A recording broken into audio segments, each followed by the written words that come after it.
সাংসদ হিসেবে তিনি বাদল অধিবেশন থেকে বরখাস্ত। তিনি কল্যাণ বন্দ্যোপাধ্যায় তৃণমূল কংগ্রেসের ডাকা বুকো আইনজীবী এবং ভালো তৃণমূলের তিনি অংশীদার। ভালো নয়, মাফ করবেন, খারাপ তৃণমূলের তিনি অংশীদার। সংসদে তার বিরুদ্ধে অসভ্যতার অভিযোগ এবং সেই কারণে তিনি সেখান থেকে এন্টায়ার বাদল অধিবেশন থেকে বরখাস্ত হয়েছেন। মানে তাকে সরিয়ে দেওয়া হয়েছে, তাকে অ্যাটেন্ড করতে দেওয়া হবে না। গতকাল দেখলাম সংসদে সিঁড়ির সামনে দাঁড়িয়ে গলায় দুটো প্ল্যাকার্ড ঝুলিয়ে তিনি অনেক বক্তব্য রাখছেন। সেটা তো গেলে অন্য দিক, সবসময় হয়তো লাইমলাইটে থাকেন, মিডিয়া তাকে ধরলো এবং সেটা সম্প্রচারিত হলো। কিন্তু আজকে একটা বড় খবরটা কি জানতেন আপনারা? কল্যাণের কাজটা গেল, কি কাজ গেল? অর্থাৎ স্কুল সার্ভিস কমিশন তার যে মুখ্য আইনজীবী দিনের পর দিন কলকাতা হাইকোর্টে বিভিন্ন কেসে, সুপ্রিম কোর্টে বিভিন্ন কেসে সওয়াল করতেন, সেই কল্যাণের পদটা গেল। অর্থাৎ কল্যাণ আর স্কুল সার্ভিস কমিশনের আইনজীবী নন।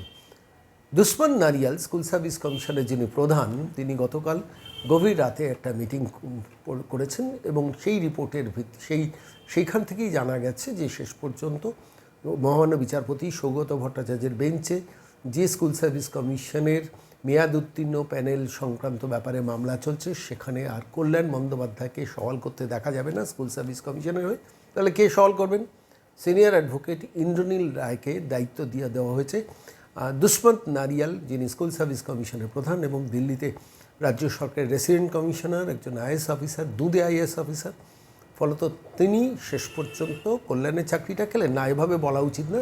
সরকার বদলালে তার পছন্দের আইনজীবী তারা প্লেস করেন।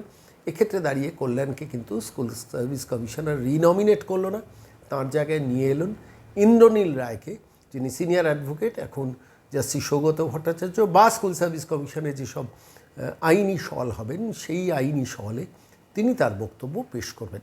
খবরটা কি জানতেন? হয়তো জানতেন না।